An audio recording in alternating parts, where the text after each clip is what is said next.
اهلا بكم في قناة لافلي وورلد. فيديو النهاردة يا جماعة هنشوف فيه ازاي بننظف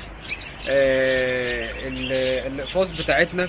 زي ما اتفقنا احنا لازم نحافظ على نظافة الاقفاص بتاعتنا والعشوش وكل حاجة عشان ما يحصلش اي مشاكل للعصافير، لان النظافة هي العامل الرئيسي عشان العصافير تفضل ريشها نظيف وما يجيلهاش اي امراض، وما تلاقيش العصفور دايما بيقعد يقطع في ريشه او يقعد يهرش. لغايه في ناس كتيره كانت بتقول ان يعني العصفور عنده بيقعد بيهرش لغايه ما يوقع ريشه ويجيب دم وكده. ده بيبقى بسبب ان العصفور اتصاب بالفش، فبيبدا يقعد يهرش كتير ويبدا ان هو يعور نفسه جامد. ده بيبقى بسبب ان احنا مش بنحافظ على نظافة الاقفاص بتاعتنا.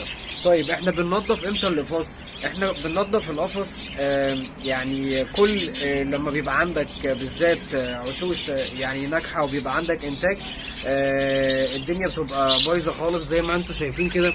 يعني هنا هو متنضف شوية، بس لو انت بصيت بصوا هنا الارضيه بتبقى عامله ازاي. شايفين بتبقى الدنيا ده كل ده النتايه بتطلع جزء منه تحت. دي مش كلها، دي الفضلات اللي بتبقى متكونه كمان جوه العشوش، فبتبقى الدنيا صعبه جدا في التنظيف. تمام. طيب احنا بنعمل ايه او ايه العده اللي احنا بنستخدمها؟ بصوا يا جماعه، احنا مش محتاجين غير الثلاث حاجات دول بس. دي عارفينها بتاعه النقاشه، سكينه معجون، وده اي فرشه سنان قديمه عندك، وبخاخه زي كده بنحط عليها نسبه ديتول. تمام. طيب بنعمل ايه بقى؟ اهم حاجه بنبدا بيها الادراج دي. تمام. نسحب درج زي ده كده، وبيبقى عندنا كمان الجالون ده اللي انا بحط فيه بقيه فضلات الاكل بتاعتي كده. انا بحط فيه برضو بقيه الحاجه عشان البلكونه ما تتبهدلش مني. تمام. وببدا افضي الحاجه كده جواه. تمام. سكينه المعجون دي بقى ببدا انزل الحاجه كده زي ما انتم شايفين اهو. في طبعا عندي بيبقى في حاجات لازقه زي دي كده، ببدا ان انا اعملها بالسكينه دي. شايفين؟ بصوا الموضوع بقى سهل جدا ازاي. تمام. طيب بعد كده بعمل ايه؟ انا كده خلاص يعتبر ان انا نضفت ده كويس جدا. ببدا امسك البخاخه بتاعتي بتاعت الديتول وبرش على الارضيه، وبالذات يا جماعه ركز قوي قوي قوي على الزوايا بتاعت الادراج وبتاعت القفص كمان، هتشوفها دلوقتي، لان هي دي اللي بتتكون اغلبيه الحاجات اللي فيها فيش والكلام ده. وباجي اجيب الفرشه السنان بتاعتي برش عليها كده. تمام. وببدا في الزوايا بتاعه القفص ابدا انضف كده. تمام. الحتت دي بالذات بتبقى هي دي اللي ممكن تلاقي فيها حشرات او فاش او حاجه زي كده. تمام كده اهو. تمام. طبعا انا يعني هنا هعمل الفيديو ده سريع شويه، بس انا باخد القفص كله بكل زواياه. تمام كده عشان خاطر الدنيا تبقى تمام عندي في القفص زي ما انتم شايفين كده، الحتت دي بالذات. تمام. وهنا برجع الدرج مكانه. وطبعا بيبقى فيه جوه القفص زي ما انتم شايفين بواقي بقى اللي هو الخضره والكلام ده. طبعا برضو بواقي الاكل والكلام ده، كل ده يعمل مشاكل كتيره جدا، فطبعا كل الكلام ده بيتشال. تمام.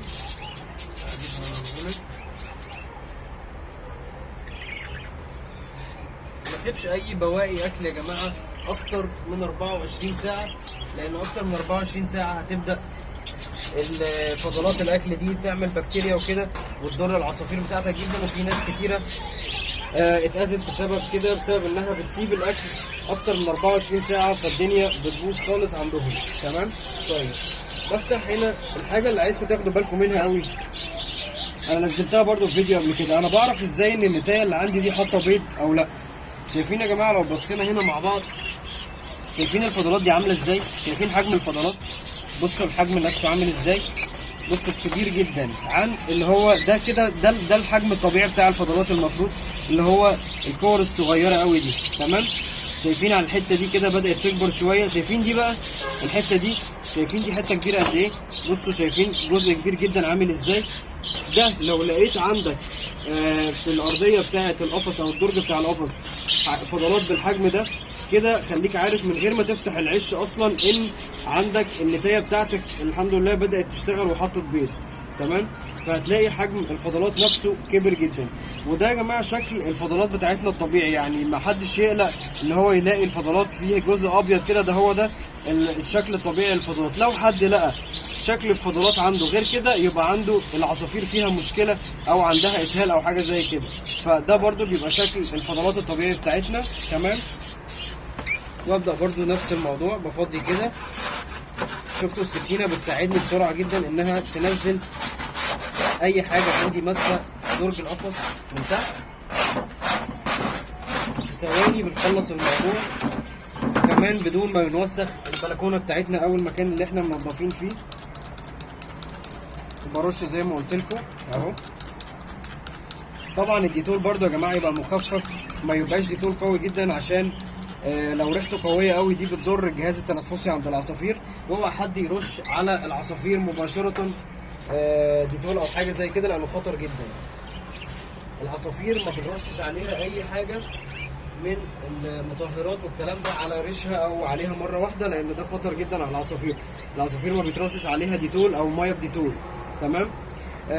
طبعا انا هكمل بقيه الدنيا بتاعتي دي عشان ما اعطلكوش وعشان ما اطولش في الفيديو. بالنسبه بقى للعشوش بتاعتنا يا جماعه، اللي عايز يتفرج على تنظيف العشوش، العشوش بتاعتنا احنا نضفناها قبل كده، بس احنا دلوقتي انا مش هقدر ان انا انضف العشوش لان في عندي بيض جوه. لو احنا بصينا كده، بصوا يا جماعه هنا، بصوا النتايه تقريبا بتاكل، عشان كده هي بيعملوا الصوت ده. شايفين دول هنا الزغايل بتاعتنا. تمام، هو في بيضه وقعت مني للاسف، بس هو تقريبا خلاص. بصوا يا جماعه، بعد ما البيض يوصل للمرحله دي هو كده خلاص بيبقى نسبه البيض اللي موجوده دي بقى، كل البيض ده هيبقى ايه، بيض فاسد ومش هيكمل، لان الزغاليل بتاعتنا ادام كبرت وريشت قوي، فاللي بيتبقى معانا ده بيبقى بيض فاسد مش هيكمل. وطبعا زي ما قلت لكم احنا عايزين العشوش اللي هي الانجليزي، مش العشوش الصغيره دي. يعني لو انت جبت العشوش الانجليزي هيبقى الانتاج عندك افضل، وهتلاقي العصافير عندك بيبقى انتاجها اقوى ومش بتهدر بيض كتير. فبرضو بالنسبه للناس اللي علقت على ان العشوش عندي صغيره، يا جماعه انا بنصح في كل الفيديوهات ان احنا ما نستخدمش العش بتاع الاسترالي. ما تنزلش تقول للراجل انا عايز عش استرالي، لا، جيب العش اللي هو الانجليزي عشان النتايه تبقى قاعده فيه براحتها. ولما بيبقى الدنيا واسعه جوه، النتايه بتبقى قاعده على البيض بتاعها براحتها ومتبقاش مخنوقه جوه العش. تمام. فطبعا انا ما اقدرش ان انا اطلع العشوش بتاعتي دلوقتي انضفها طول ما النتايه جوه ولسه الزغاليل صغيره قوي كده ولسه في نسبه بيض، فبسيب لغايه ما اعدي لغايه 28 يوم او شهر بالظبط. اي بيض موجود عندك ارميه، لان البيض ده كله هيبقى بيض فاسد ومش هيطلع زغاليل. تمام.